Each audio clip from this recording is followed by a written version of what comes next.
Hi, I'm Jim and this is Jim's Fix-It Shop. I went out back the other day, I think it was last Saturday. It was pretty nice. I was gonna start up the old log splitter and split up some of that wood I got sitting out there. I might as well burn it before I get rid of this furnace. And grabbed onto the rope and I pulled it a couple times, and then I noticed I had a problem. Let me show you what I got.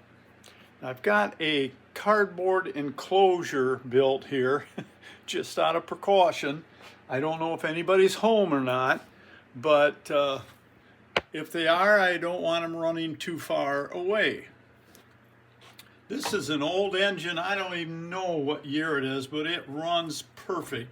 Father-in-law rebuilt it, and it's on a homemade 40-ton log splitter. The choke is here underneath the carburetor. Some of you old boys are gonna know what this engine is, maybe what year it is. But when I turned and looked, then I noticed this. This is not good. So I'm gonna take the last screw out and we'll pull the cover off and see if anybody's home.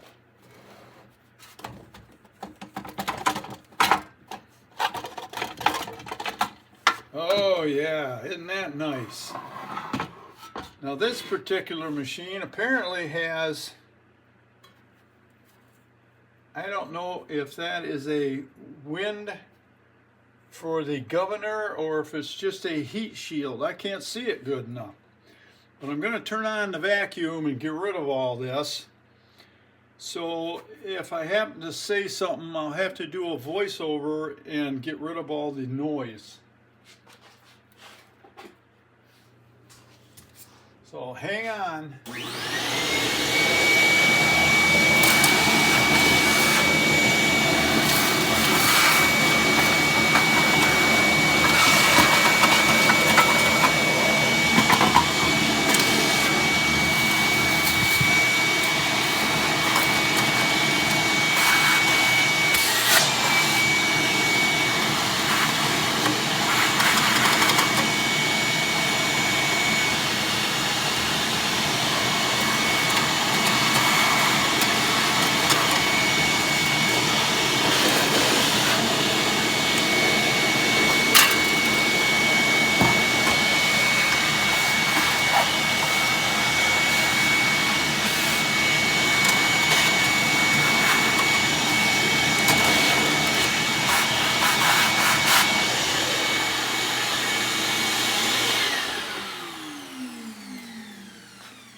Well, I can see now why it didn't start. I did pull the rope a couple of times before I noticed the nest, but they have chewed all the insulation off of my ground wire for the coil. And hopefully, well, the spark plug wire looks all right, but I got to do some cleaning to get this thing runnable. I got to get all this stuff out of the fins because these are air-cooled engines and they have to be able to breathe.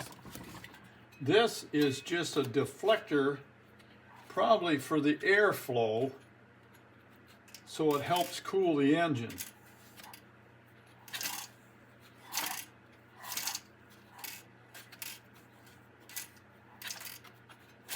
I don't even know what horsepower this thing is.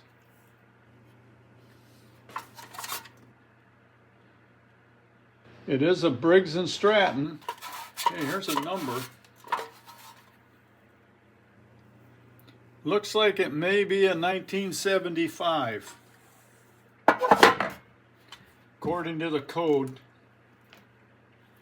But we're going to have to do some tearing and cleaning before I can start this thing up. I might even check the compression and see what kind of compression I have in it. I'm pretty sure the father-in-law rebuilt it at one time, but it turns over pretty easy.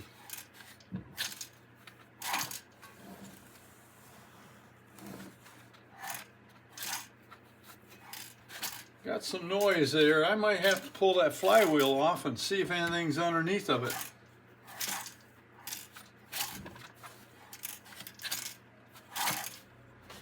Yep, this will be a good day's job. So when I get it tore apart, if I find anything underneath the flywheel, I'll do a video on that and show you what we got. But for right now, I guess I'll just take this thing apart and see what's in there. Okay, I didn't find any mice. I did get the flywheel off, and before I put it back on, I cleaned it up with a wire brush and got all the rust off of here. And I took the coil or the cover off to file or sand the points and condenser so that it would, if they get corroded, it won't start. So you have to clean them up. And this has been years since I've seen one of these. But you still can buy a condenser and points for these things and replace them. Now, my father-in-law went through this engine. Oops, sorry about that. I kicked the tripod. And he did some work to it. And it looks like he put a different coil on here, because this has got the pickup on it. And I think they called these, I believe they called these magnetron coils. You can see it's got the little pickup on it. A standard coil that needs points doesn't have that. So filing them points, I don't think it's going to do me any good, because the wire coming off the points don't go anywhere. He cut that off and got rid of it. Typically you'll have two wires hooked to this, under this spring. One wire will go up to the coil, to the kill, and the other wire will go down to your switch that turns the engine off. We're just going to screw this cover back on, because I don't think we need this anymore. We'll put the flywheel back on and see if we got spark. I'm pretty sure we're going to have.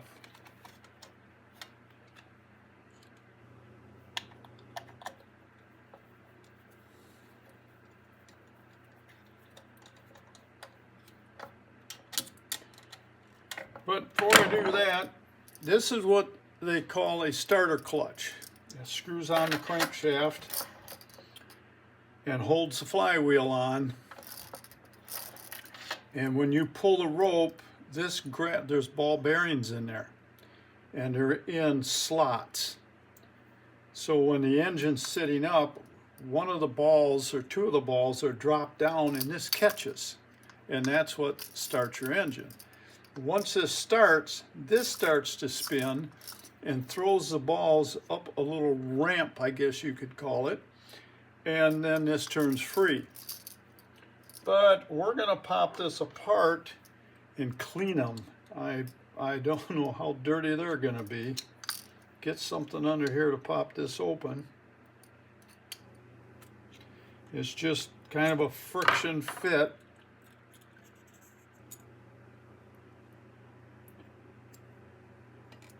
And there you can see, if I don't drop them on the floor, there's the balls. And when you turn this in the right direction, this ball right here, right now, is caught, and that's going to turn the engine over. But once the engine starts, all these balls fly up this little ramps, and they don't catch. But this does get grimy and dirty. This one don't look bad. Must be Dad cleaned it. We're going to blow it out a little bit, and you don't want to put grease in there, because that'll make the balls stick. You certainly don't want them to do that. We'll put a little oil in it and clean it up. Okay, I cleaned this out pretty good. I got the washer. It's a little thrust washer. You want that down in the bottom. You want to put your clutch on top of that, and then drop in your 5 balls back in these slots.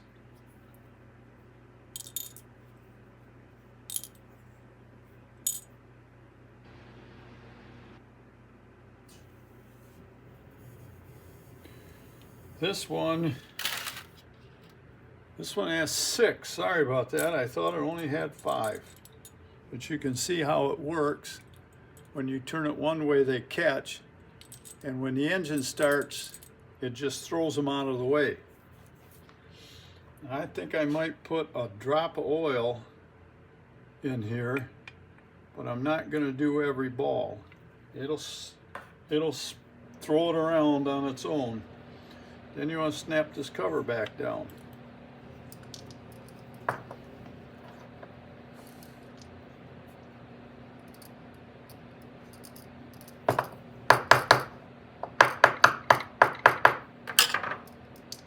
Make sure it's down there all the way, and now we can put the flywheel back on it.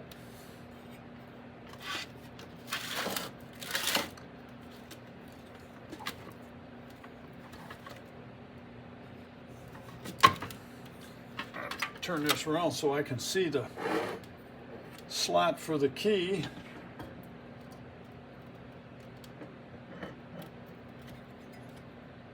Want to line that up. Now the key is aluminum. You do not want to put a steel key in here.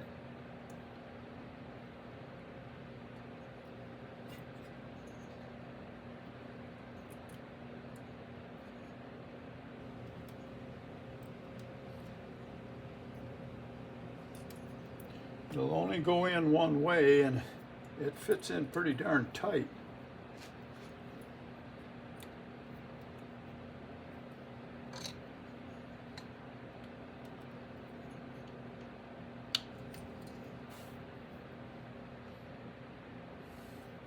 I lost that.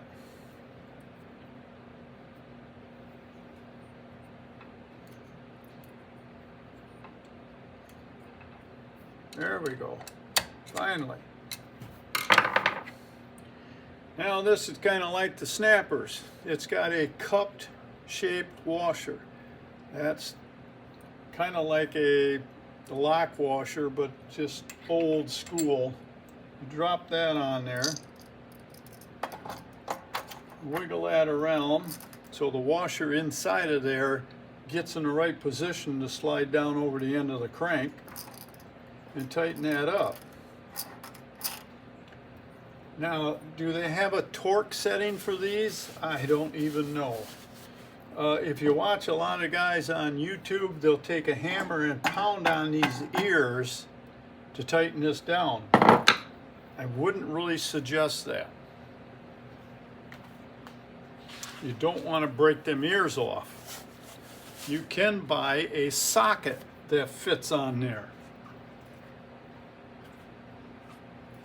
Got it from Briggs & Stratton off of Amazon, and it fits. There's 4 notches in here, and 2 of them are smaller, 2 of them are larger. That's because the ears are different. And you want to tighten this up.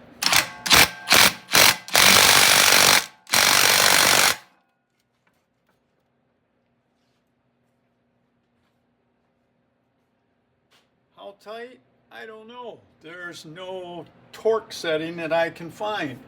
But I do know if you don't get this tight enough, as soon as this engine fires, the engine will take off, the flywheel won't, and you'll shear the key and you'll have to start all over. So we're going to put this cover back on and see if we got spark.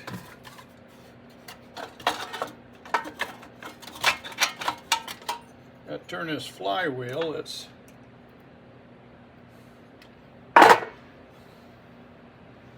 long as it got the cover off, I think I'm going to check the setting on here. Now they say the best thing to set your coil with is a business card. They work the best. You can get feeler gauges, but you'll need 2 of them. This one is fine, so I'm not going to mess with it, but if you need to adjust it, you want to loosen this up, slip your business card in there on top of the magnet, and let the magnet pull the coil down so it's tight against the business card. then lock up your screws.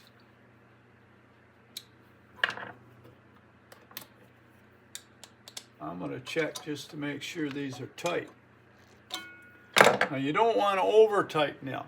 They're only screwed in to a little finger sticking out of the block, and it's aluminum. It's very easy to strip them out or just break them right off. If they break off, then you got problems. If they strip out, you can always fill them with something.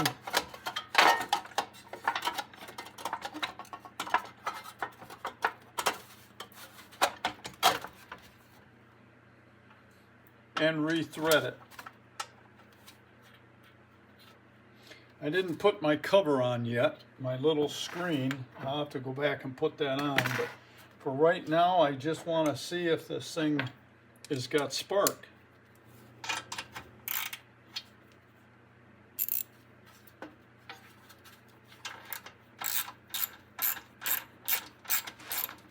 It only has 3 bolts holding the cover on. There's one on the top and 2 are hid down here on the bottom.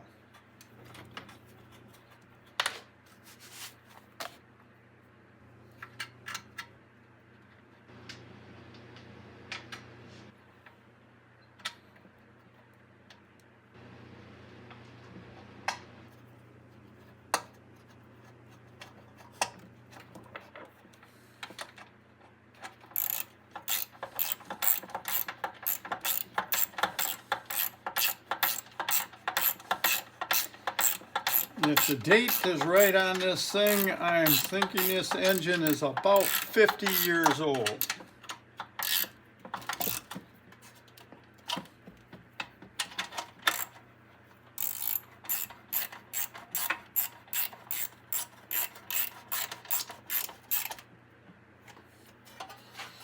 I'll take this back up.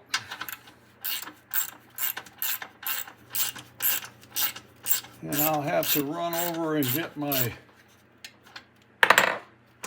little spark tester. I'll be right back. Okay, I got that on, but I want to take the plug out so I can turn it over.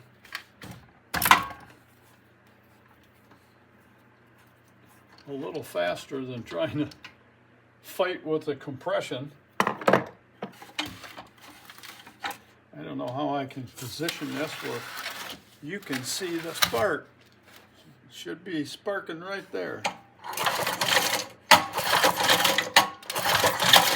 I don't know if you can see it, but I can. It's got pretty good spark to it.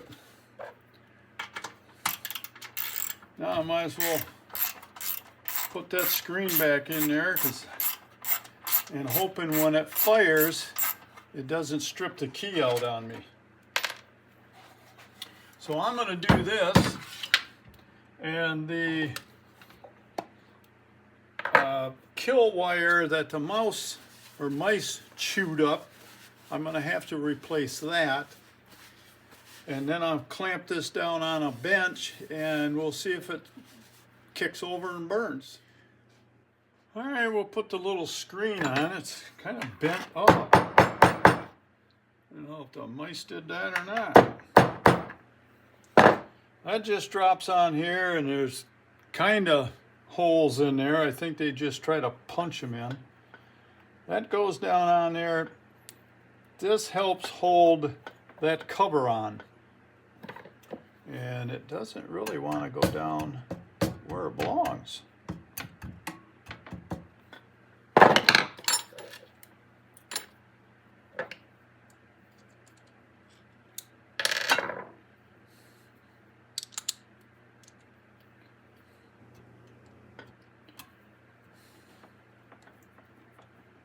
And again, you're just screwing these into aluminum, so don't over tighten them.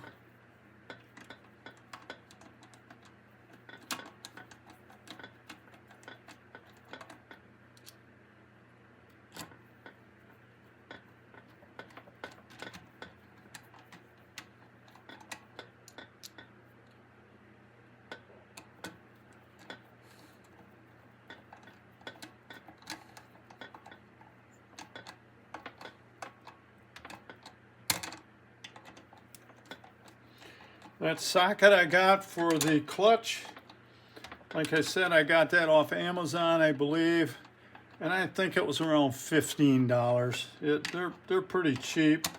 These clutches cost more than that, so if you bust one of these clutches and have to replace it,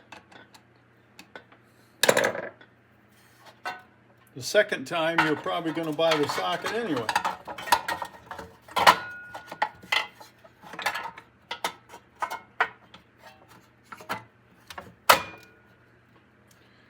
Okay.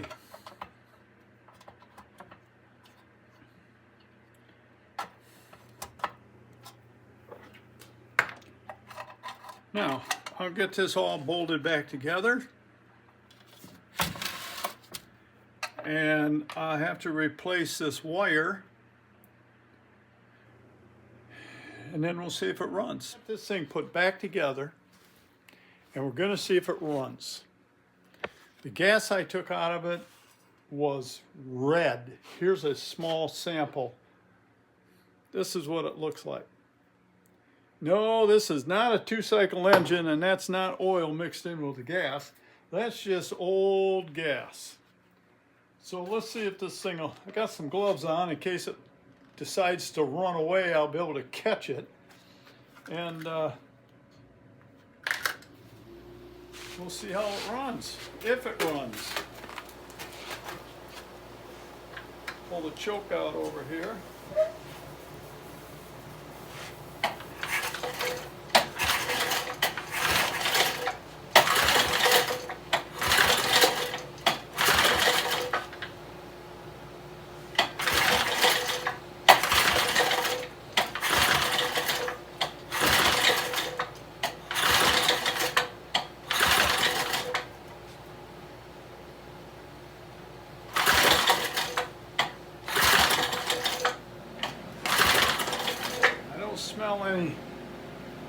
I don't smell any gas.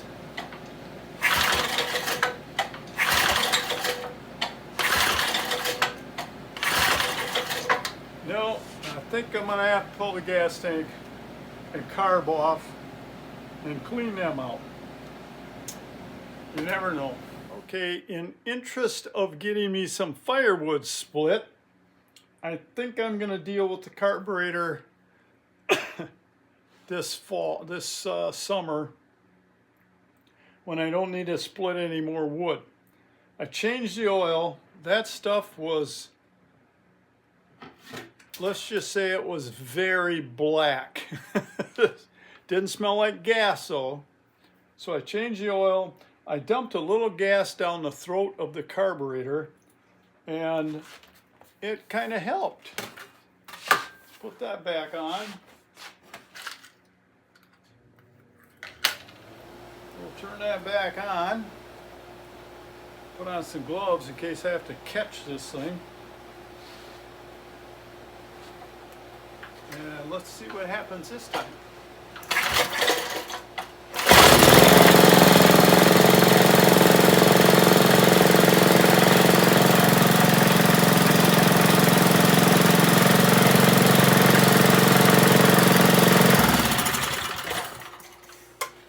So I guess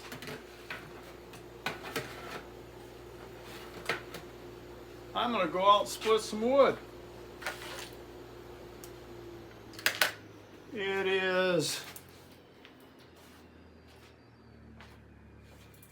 about 22 degrees outside, so I'm going to have to bundle up because I hate winter. But let me show you my air breather. Now this is something you guys really should check every 2 to 3 months. It's a weird shape. I already went down to try and find one, and I can't find one anywhere. So I'm going to have to order it. But this stuff is supposed to be kind of like a sponge, I guess. And let me move your camera over here so you can see what this thing has done.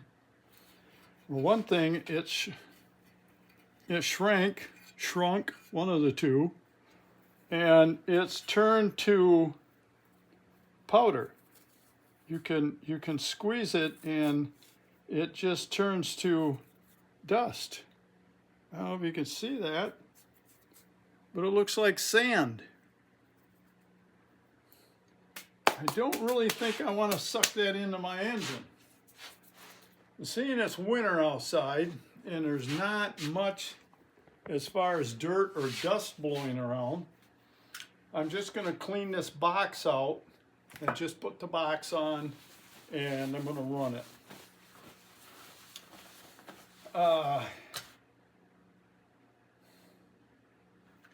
I'm hoping I can find an air breather to fit into that.